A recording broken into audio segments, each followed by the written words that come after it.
Hey up, welcome to the video. If you don't know me, my name's Darren and this is Micro Adventures. That's the name of the channel, right? I live in my Peugeot 2014 Expert and full-time, by the way. I don't have any sticks and bricks, any alternative accommodation or anything like that. Today I'm in Wakefield. I'm parked at the Revolution washing station. I'm not going to go through that again because you've seen it so many times. My stuff's in the tumble dryer, so I've got a spare hour to make a quick video. And today's video, I want to be a little bit different. I've got notes, look, to keep me on straight and narrow. And I've got a few points, quite a few points actually to talk about. And video is all going to be about how to find a pitch up, a park up or a campsite. And this is kind of some good tips and advice for those people who are getting into this for the first time. So I'm going to focus purely on a campsite on this particular occasion. We'll look at park ups in a later video if that's okay. You know, you've got to have in mind, first thing, number one, I'll try and put number one up there somewhere. First thing is you need to decide on the area where you want to be, where you want to go. So for example, I need to go and see my mum next week. It's Sunday today. So I need to be in the Doncaster area of South Yorkshire. Decide on the facilities that you need. So for example, is it likely I'm going to need an electric hookup? For me, no. But what I do need is the ability to put my solar panel out, you know, so I can charge up. What else do I need? I need showers and toilets, and that's about it. Showers, toilets, a bit of grass to put my solar panel out. It would be nice to be able to put my, you know, my blue canopy out, my blue tarp. I don't really call it an awning as such because it doesn't go into an awning rail, but I suppose technically that's pretty much what it is. So decide on price. Well, I want to be spending no more than 20 quid if possible. 'Cause remember, I don't want electricity, so no more than £20. So there's a couple of apps I can use to help me with this. Now, there is a site that I always usually go to, and if you watch my video regularly, you know that that's the site I go to normally. I'm going to try things a little bit differently for the sake of the video. Not just for the sake of the video, just to shake things up a little bit and, you know, make things a bit more interesting. And that is called Willowfields, which meets all those criteria. And, you know, it's really handy. But I'm going to try and not use Willowfields for this purpose of this video. I'm going to try and use a different one if I can. I'm going to use PitchUp. I'm going to use Google Maps, I'm going to use TripAdvisor, and maybe one or two others as well. Let's take a look at PitchUp to start off with, and I need to do a screen recording if I can, so I'll show you how that works. Okay, so the first app I'm going to use is called PitchUp. It's not really an app, it's more of a website, and you can sign up for a free account. And that's what I have done. I'll show you more about that in just a moment. So I've set some filters that fit my needs. I'll show you some of those. So I'll go into filter. I'll put in the distances. I think I put 20 miles from Doncaster. Yeah, I have just there. Accommodation, choose camper van. I think it's just motorhome there, but you click on the down arrow, then you can change it to camper van there. And you can change it to various types of tent and so on. You can choose yurts, static caravans. So this app is not only for people who have a camper van or a motorhome or a caravan. If you don't have any of those things and you don't want to be in a tent, then you've got options for a static caravan and a yurt, etc. and so forth. So it's really useful and very versatile app. Popular things that you may want to filter. Well, for me, a toilet and a shower is essential. The others are not essential, but you know, so I haven't ticked them. Pitch a unit information. You click on the arrow, gives you more information. Bring a gazebo, bring a pub tent, etc. and so forth. Okay, all down there. So if you want any of those, you can just tick them. Average review score. Okay, it gives you an average review score there, but what I'm going to do is go through the reviews themselves in a moment. Leisure on site. I don't need any because I'm going to be working all day, and then on the evening I'm going to drive across and see my mum. So that's not really relevant to me. But you can see here you can choose lots of different things. If you want to eat out in a bar or whatever, you can choose the top option. If you're into fishing, there's that as well, and so on. Let me scroll down. Where was I? Groups welcome. So DAV, family friendly, motorcycle friendly, riders welcome, single sex groups welcome, student groups welcome as well. Pitch type, this is quite an important one because for me, obviously I'm in the camper van, so I'm going to select camper van. So make sure you choose a correct pitch type. That's really important. Availability, book on pitchup.com is what I always tick because I want to be able to book and pay for it right there and then. Camping 2.0, if you've got a jumbo tent, sites with video. I'm not quite sure what that means, sites with video. But anyway, jumbo tent pictures, I think that's a really important feature actually, because the tents, when I go around the camp shops that go outdoors, etc., the tents are getting bigger and bigger these days. Different themes, so if any of those appeal, you can click those. You can go through the various options as you go all the way down, even languages spoken. Click on update and it will update your search. Now I've scrolled up and down these. I've saved you the pain of all of that. One of my parameters is cost, and this is the cheapest one. Now I've got to confess, I have stayed at this particular site before. I didn't rate it particularly highly because of the toilets or lack thereof, but I have filtered this for toilets and showers, and they seem to have those now, so okay. And we can see here it's got a 9.1 rating from everybody that stayed there. I did not give it 9.1. I think I gave it 3 or 4, to be quite honest with you, due to the toilet conditions, the porta toilets, I would say. Right, so let's just click on this. We can scroll through the various pictures. There's not much to see at Ponds Farm.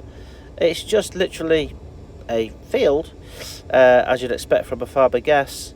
Oops. Oh, you can zoom. Oh, if you click on the picture, you get a better ways of scrolling through, I guess. You can zoom in. There's lots of bins there, etc. Scroll down. So these guys have got is it a trailer tent, I think? Some tents, motorhomes. Ooh, that's fancy. Awnings. So they do have some pictures with electricity. That's quite new. They didn't have that before. I imagine that's going to be an extra charge above and beyond the standard. It would have to be, right? Okay. So yeah, so you've got all the pictures. Oh, I see. They did not have that last time I was there. That's kind of a new thing. So that's good to see.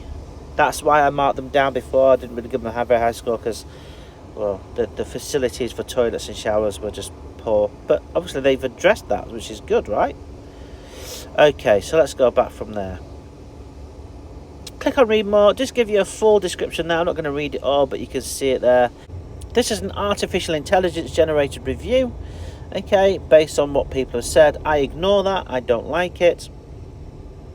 I like to read the actual reviews. Liked, very welcoming and helpful team. Anonymous. Whenever it says anonymous, I always wonder, is it the owners that have put that on? Do you know what I mean? Benjamin F. Really nice site, lovely owners, loads of rooms. Sounds like it's going to be a great place with loads of developing planned ahead. No reception. Now for me, no reception is a red flag. But you don't know what. So, PitchUp did not really reveal anything I didn't already know, to be quite honest with you. It really was an excuse to demonstrate that app to you if you've never seen it before. It is a brilliant app. I love it. It's absolutely fantastic. Now, Doncaster is a very much a built-up industrial city area. There's not going to be much actually in Doncaster itself, but further away. So I'm afraid I am going to opt for the nearest campsite that I'm aware of, which is the Willowfields campsite. Didn't want to do that. I wanted to use one that I've never been to before, but I'm going to play it safe because I do know that it's about 15-20 minute drive from the campsite to where my mum is, so I can get to where she is quite quickly. and I can book that directly on website. So that is what I'm going to choose to do. So I'm going to book that a little bit later. So having used PitchUp, let's say that Willowfields is something that, or somewhere that I've never been to before, for example. Well, there are things that you can do to check out the campsite a little bit further and a little bit more depth and get a little bit more granular to make sure that's a campsite for you. Now remember, if this is your annual holiday, you want it to be perfect, right? I am not looking for perfection. I'm looking for somewhere just to camp that's safe. I can have a shower, I can have a wash, I can go for a walk and stretch my legs. I can get a good cell phone reception so that I can do my work. But the next one I'm going to look at is Google Maps.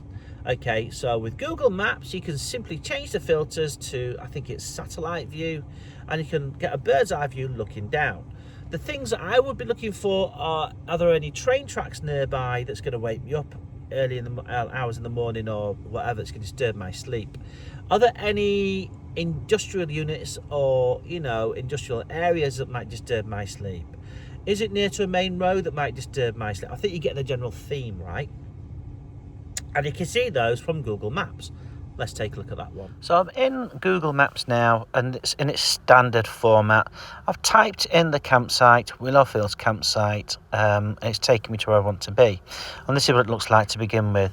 Now, whenever you're in Google Maps, you get this handy dandy little part, I don't know what the names are, so please do forgive me, just underneath. And it has lots of photographs, lots of reviews and comments about that particular website, or that campsite in our case. For you to scroll through. Okay, even has things about prices. You can click on prices. So check in tonight, check out tomorrow, one person, done. Visit the site. Oh, okay, so that's not so straightforward, but I do know the prices are around about £16 or so, maybe a little bit more these days, but there we go. So I don't need to have, it's just showing you there. It's got some reviews down here, so you can scroll through the reviews if you want to. It's got a 4.8 review, according to Gemini. Again, I don't like the artificial intelligence reviews. You can go through more photos, updates, and all that kind of stuff. Okay, and about the campsite here. So it's telling me that there are on-site services. Doesn't say what they are though. It's wheelchair accessible. It offers RV camping, RV water hookup, RV electric hookup. Of course, that's very American, isn't it? But I think they mean motorhome. Okay, there's payments for camping fee. You can pay by debit card, credit cards, and cash as well. NFC mobile payments. I'm not quite sure what that is. Contactless, maybe, is that what that means? Certainly, I paid contactless quite a few times. It's good for kids, and dogs are allowed. Okay. Well, that's just a little bit of extra information that they give you there. You can click on this little image here, which kind of gives you a walkthrough on Google Street Maps. I'm not going to go through that because I don't need to, but if that's something that appeals to you, then you can do that. And yeah, so that's all quite good, right? So why am I using Google Maps? Well, I'm going to click on this rhombus here. It's going to give me a few things that I can filter. I want to turn on the satellite imagery, and I might want to turn on Street View as well. Okay, so this gives me a little bit more of a granular look. So then when I zoom in, I can see a little bit more about what's going on around the site. Now, where it says Willowfields there, that's not actually the Willowfields campsite. You have to follow the lane up Blackmore Lane. Willowfield campsite is actually down here. Well away from the main road. There's the campsite itself. Okay, and it might look quite small from there, but that's just the hard court standing. Okay, it includes all this field over here as well. Okay, so that's actually quite handy. Now, past that certain point, can you see those two lines at the top and the bottom? There is no camping past that part. They don't have a license for that part up here, but they do use that for events. So anything to the left of that is for camping. And I do know that they have different types of camping. They've got open field camping. They've got in specific allocated pitches camping, which is usually over here. You can just probably see them marked out very faintly, which is where I will hopefully be. And they've got these down here, which are fully serviced pitches. They're like, I don't know, gold standard if you like. And they've got the hardcore pitches over here as well, which I've also used many times. And over there is a toilet block and so on. So I'm quite familiar with the layout. But if you were not familiar with the layout of the campsite that you were going to, or what's around it and surrounding it, then this app, Google Maps, is really helpful and useful. Okay. And as you come out here, you can see all the main roads and stuff. And we are well and truly away from any kind of main road. So you're not likely to be interrupted with traffic from the roads there. Okay, so yeah, Google Maps, really, really useful. Do recommend it. So now I've chosen a campsite. I'm happy it meets all the criteria that I want. I wanted, remember, toilets and showers and a good phone signal. And it needed to be under £20 a night. And it needs to be in a location that's accessible to where I need to get to, which is where my mum is. Okay, so it's met all 5 criteria, which is fantastic. I can now go ahead and book that site. Now, if you're going to book through pitchup.com, be aware that sometimes they just take a deposit and then you have to pay the vendor the rest of the balance when you arrive. So be aware that's not in for any kind of shock. Secondly, when you do book the campsite, sometimes there's a price discrepancy between PitchUp and the actual vendor. Sometimes PitchUp is a little bit more expensive, sometimes in actual fact it's a little bit cheaper. So always, once you've got to this particular stage of booking, go to PitchUp as if you were going to book the site and get your final total. Go to the actual site website, get your final total and decide which way you want to go with that. Okay, so you might save yourself a couple of quid. Not much, but you know, every pound matters, doesn't it? Be advised, if you're booking for electricity, some campsites have a flat fee, £10 a night or something, which to me is extortionately expensive. And some campsites have a you pay for what you use meter, which I think is a fairer way to go. So for example, I know in Scarborough there are a couple of campsites that I've stayed at. You buy a prepaid card for the meter,